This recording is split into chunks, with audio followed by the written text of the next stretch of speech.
DJ Sorrow. SoundCloud всегда был и остается колыбелью талантливых артистов и крайне уникальных музыкантов, видение которых не похоже ни на чье другое в индустрии. Да и, не мне вам рассказывать, что многие ныне популярные во всем мире артисты начинали свой путь именно с этой площадки. Иногда даже целые объединения вроде Godboy Clique набирали свою популярность и вырывались в мейнстрим.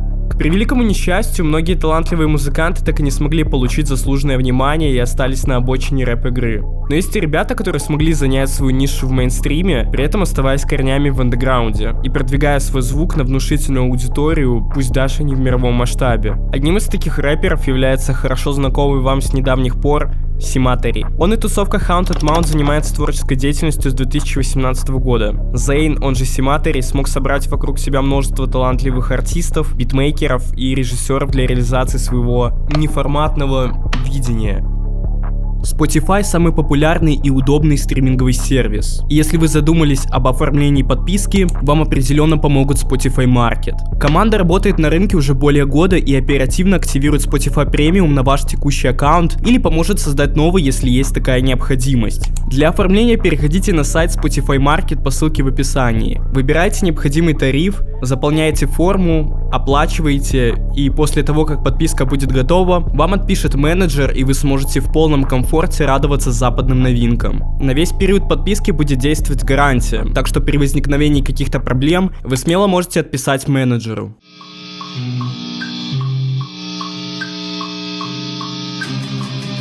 If I didn't have what fans we have, I would still be doing it. I dropped about 3 mixtapes just into the void. No one really gave a shit. I would still be doing that because this is what I do. Doesn't matter if people like it, I like it. Как уже было упомянуто, творческий путь Симатери начался в 2018 году. Тогда он двигался со своим школьным другом и единомышленником Ghost Mountain. С самого начала артисты создали вокруг себя ауру загадочности. Все это проявляется в их ведении соцсетей, анонимности и визуальных образах.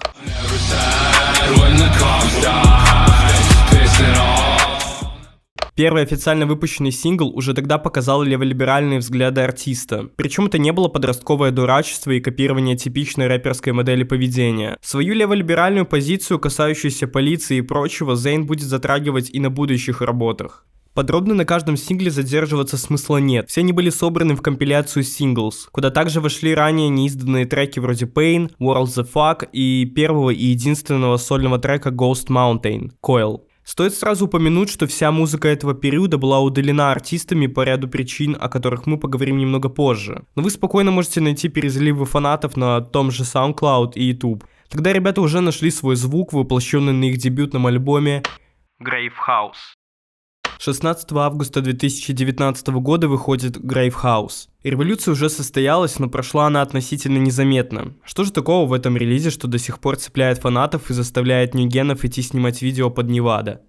Наверное, данный релиз был и остается самым простым для восприятия и знакомства с музыкой артиста и объединения в целом. Звук альбома — это очень атмосферный вич-хаус, разбавленный своеобразным трэп-металлом. Но это не тот трэп-металл, который вы можете услышать у Скарлорда, например. Такой очень расслабленный, ни к чему не обязывающий звук, построенный на сэмплировании олдскульных метальных композиций, наложенных на ударные паттерны, которые берут свое начало в чикагском дрилле. Знали бы люди тогда, во что Зейн трансформирует звук. И это было только начало того саунда, который Симатери начнет воплощать в своих следующих работах, одной из которых стал Rainbow Bridge. Первая часть культовой трилогии вышла 8 ноября 2019 года. Сэмплирование металла вышло на новый уровень. Каждая композиция с пластинки — это квинтэссенция злобного звука. С помощью преимущественно блэк-метальных тем Зейн нагнетает атмосферу и не дает слушателям расслабиться. Стоит сказать, что с этого альбома пошла традиция на выпуск акустических каверов на творчество Грейвмена. Один из таких Зейн даже репостнул себя на странице в SoundCloud. Думаю, каждый фанат творчества Симатери с уверенностью может сказать, что Rainbow Bridge — это классика с одним из самых крутых бенгеров на пластинке, как, например, очень мемный Bunny Suit или Slaughterhouse. С выпуском сиквела пластинки артист не стал тянуть долго. Думаю, альбом никому и почти ничем не запомнился. Скорее всего, такая реакция фанатов обусловлена странным сведением вокала. Все завывания на альбоме можно сравнить с какими-то народными хоровыми напевами.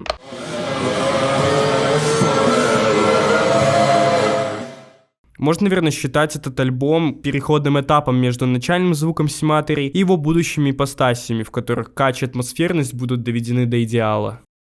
Мини-альбом Warboy. Нас встречают все те же гитарные пассажи, протяженный вокал и густое звучание, продемонстрированное на предыдущей и спорной пластинке. Но тут артист как будто понял, что он делал не так, и заставил треки звучать живее, то принесло свои плоды. Релиз котируется фанатами наряду с полноформатными альбомами. Тут Симатери показывает свою любовь к продукции бренда Red Bull и говорит, что он боевой парень из фильмов про Безумного Макса. Концептуально весь альбом очень драйвовый и слушается легко, поэтому обязателен к прослушиванию, тем более он идет всего 18 минут.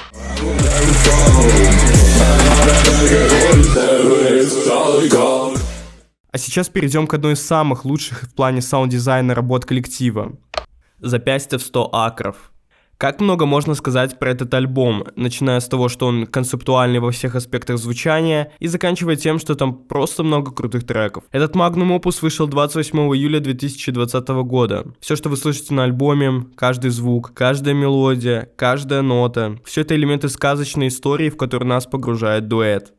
Симатери и Ghost Mountain вываливают на нас всю мощь вич-хауса, смешанную с Чикаго-дриллом. Какую бы песню вы не услышали на альбоме, все это воплощение мастерства продюсерского гения Зейна. Каждый звуковой элемент имеет четкий мотив, и это прекрасно. Про влияние данного релиза на все творчество Симатери и говорить не стоит, так как каждый трек, услышанный на альбоме, и музыкальные решения в нем являются референсом ко всему творчеству Зейна в дальнейшем. Весь данный период Симатери и команда были крайне продуктивны и много экспериментировали. Все, что вы видели и слышали, было только началом чего-то грандиозного. Это было начало новой эры. Забудьте все, что вы слышали. Эта эра творчества Haunted Mound начинается так же стремительно и резво, как и Изу Скани. Команда расширилась, появились новые продюсеры, клипмейкеры, исполнители и, как следствие, новое звучание, вестником которого стал эпохальный и уникальный в своем роде альбом Rainbow Bridge 3.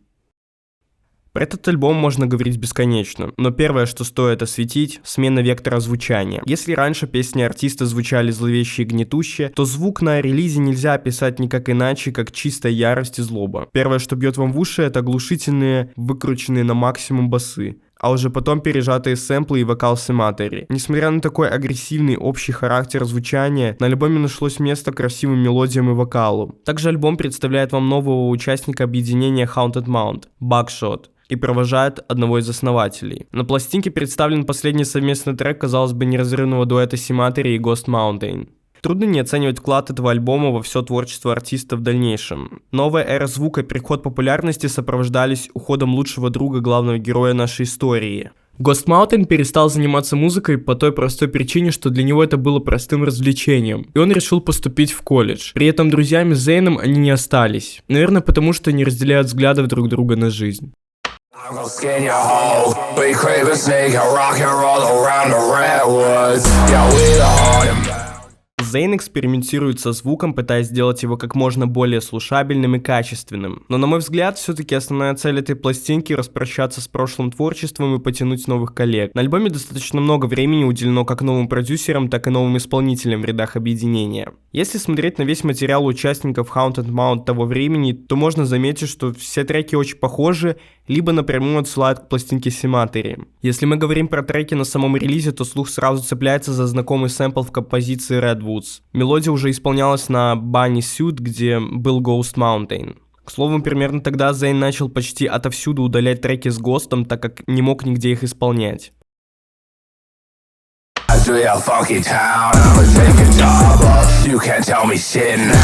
Волну запустил сингл Haunted Mound The Reapers, который просто порвал все уши. Простые злобные мелодии, долбящие басы хорошо сработали на популярность альбома. Свой вклад внес и Black Cray, серия кардинал андеграунда, у которого всегда получалось находить талантливых ребят и продуктивно работать с ними. Трек с Крейем идеально показывает концепцию всего альбома, которая заключается в том, чтобы передать примитивную злобу и кач, заключенную в звучании релиза. Хотя и не весь альбом такой. Последний трек на пластинке Little Lamp является одним из, если не единственным треком, где артист реально рефлексирует и проводит самоанализ.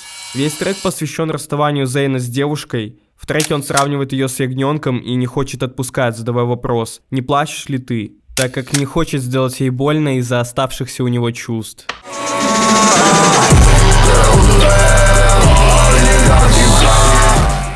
Все работы этого периода принесли объединению первую настоящую популярность. Новые слушатели полезли искать старые треки Зейна, открыли для себя много нового и начали форсить творчество такого нестандартного и вообще не мейнстримного артиста. Фан-база разделилась на два лагеря: новых слушателей и, соответственно, старых. Зато ребята поехали в тур, каждый из участников объединения начал развивать личные проекты. Можно сказать, что это счастливый конец истории и начало успешной музыкальной карьеры такого необычного объединения. Дальше можно было ожидать только интересной коллаборации, как, например, фит с набирающим популярность BLP Кошером, который не так давно выпустил совместку с Янглином. Однако настоящим событием стал совместный трек со звездой мирового уровня Чиф Кифом. Зейн задолго засветил эту композицию и увидела она свет 1 января 2024 года.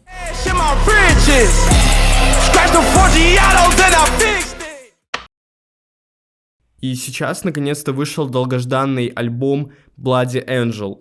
Настолько свежего и бодрого Сема мы еще никогда не слышали. В эту пятницу Зейн уделал всех, как в плане общей крутости треков, так и разнообразия звучания и экспериментов на пластинке. Тут артист заигрывает с футуристик гло-битами, танцевальными ритмами и новым для себя жанром – Dungeon Synthом. Buried My Heart – чисто инструментальная композиция, выполненная в минорном настроении. Тут прослеживается четкая драматургия в треке. Альбом однозначно достоин прослушивания. Такой глоток свежего воздуха в индустрии дает надежду на дальнейшие эксперименты со звучанием и поиски новых формул брутальности в нашем любимом жанре. Зейн всегда отличался от всех окружающих его артистов. Сформировать вокруг себя целое объединение, заставить тысячи молодых артистов пробовать повторить фирменное звучание и построить культ вокруг нью-роков не каждому под силу, знаете ли. Мораль этой истории такова: упорный труд и открытость к экспериментам – залог успеха. Ролик подходит к концу. Спасибо ребятам из канала Credit за написание сценария к этому видео.